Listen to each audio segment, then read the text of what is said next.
He indicated to me that he wanted me to give the public address, that he had all of the faith and the confidence in my ability to go on and give this public address. Well, all praise is due to Allah, because he knows his people, and I know his people. So I'm going to ask his people to be patient with me as I make some comments and represent him in this particular situation. As you all know, the topic was or is the importance of knowledge and education in achieving community progress. Now, I want to be as realistic as we possibly can.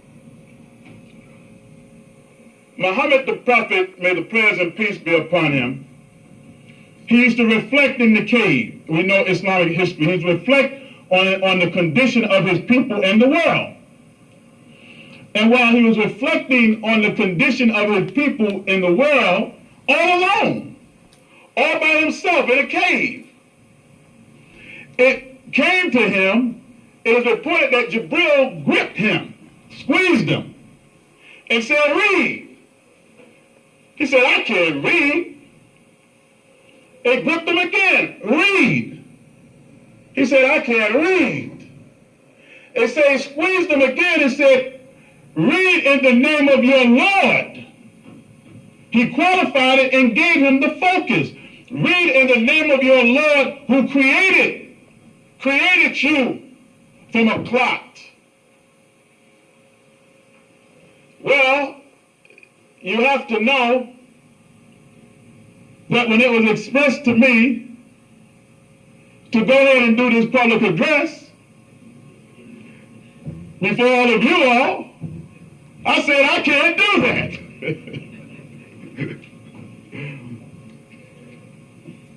And I spoke to some in the family, and they, you can do it. I said, but I can't do that.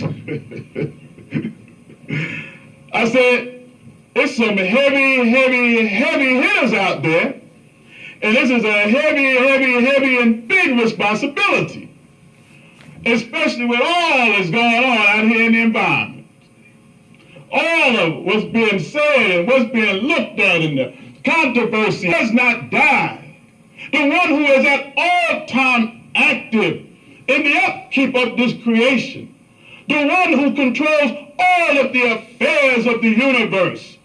I'm doing this, and whatever we take on, if we do it with that faith, with that belief, we will be able to achieve. It's about responsibility. The importance of knowledge and education in achieving community progress. Well, dear believers, people, friends, guests, Muhammad the Prophet, as we said, would reflect in the cave on the condition of his people, all alone, by himself. And the first thing that was commanded of him was something concerning knowledge and education. He was told to read. To read. He's known as an uneducated man. He was told to read. And as a result of the command being given to him to read, and him reading, and the Quran being revealed to him, we observe the precious month of Ramadan, in which we fast, etc., but it's really a month of education.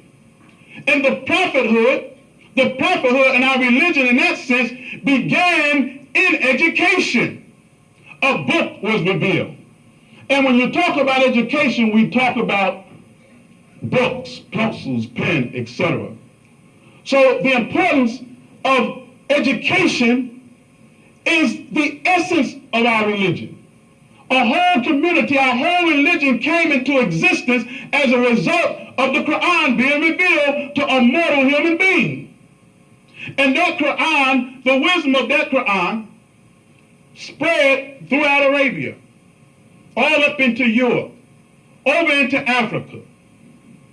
And then, in time, as a people of African descent, who themselves, many were Muslims, but in time, as we were cut off from this education, the Quran, taken and put in bondage, taken from our motherland and people in Africa, stripped of the knowledge of self and of God, stripped of our culture, stripped of our life, stripped of our history, stripped of the Quran, denied the opportunity to read.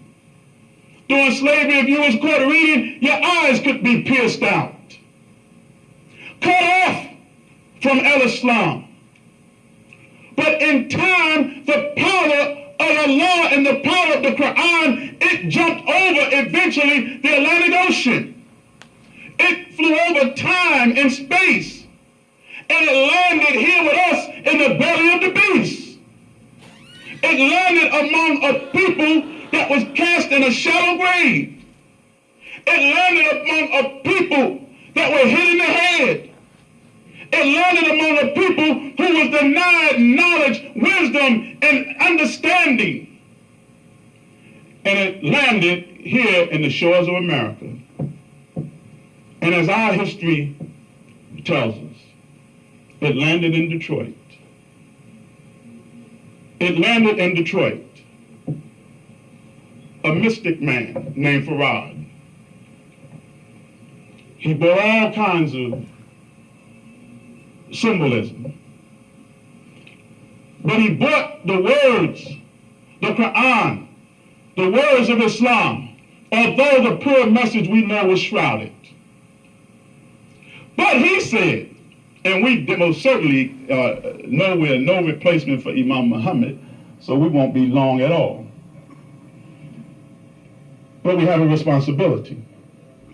And we must, dear people, we must, whether Imam Muhammad is here or in Chicago or in Atlanta, wherever he is, we must carry out our responsibility. We have a responsibility, and I've said this in most of my talks. I say this with conviction.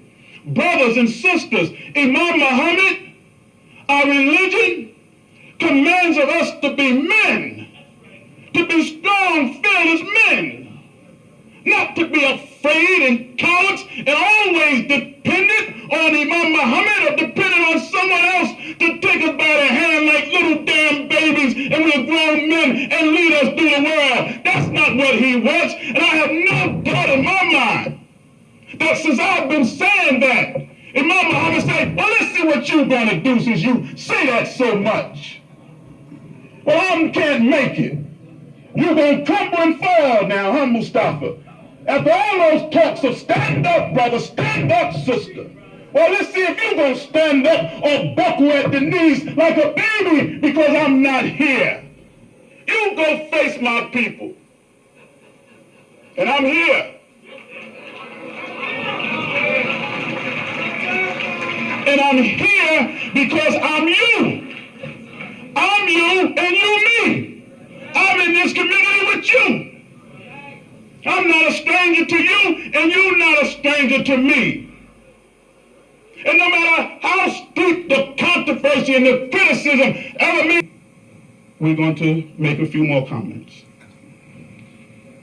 And if we was to say nothing else, if there was nothing else that we could say,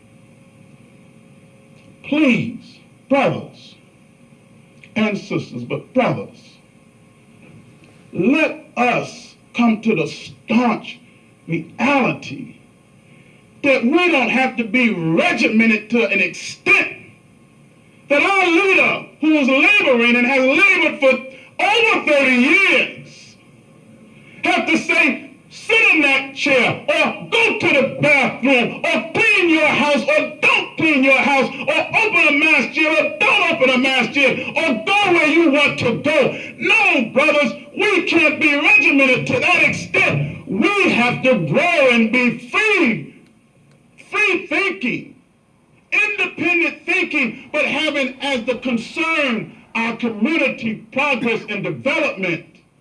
Community progress. That's what we have to have in our minds. Accepting responsibilities for our communities, for our families, for our schools, for our life. That's what we have to do. That's what we have to do.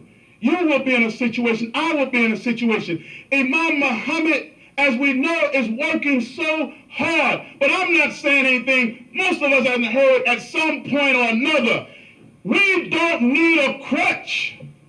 He doesn't want us to have a crutch. We had a crutch before. We used to blame the white man for all of our shortcomings. We used to blame him for all of our lack of progress. We used to blame him for all of our shortcomings. But when he became the leader, he said, I'm going to kick that crutch from under you and make you stand up like men and women. When he became the leader, he said, I wasn't looking for men and women. I was looking for empty vessels to put men and women into. So we need to accept to be men and women, learn our religion, know what needs to be done, and step forward. And don't be afraid. Do not be afraid. Fear God. We say we believe in God. We say there's no God but God. But we act like we fear men. We act like we fear circumstances. We act like we fear armies and weapons. But if we fear God, who controls all things, who brings things into existence and take it out of existence, if we only fear God, no matter what the circumstances are, if we only fear God, that will move us forward. And we see the state of affairs in our communities. The fear, the genuine love and fear of God is out. They say they took God out and put the gods in. So as believers, as a community, no matter what, fear God. And if you have good, honorable intentions, if you have taqwa, regardfulness, and you mean well, you're sincere, you want to do what is right, you want to help. If you have that spirit, then God will be with you. And our leader, Imam Muhammad, will be with you. If you have good intentions, well-meaning, you want to help the community, you want to do something that is good and noble, then know that God is with you. Know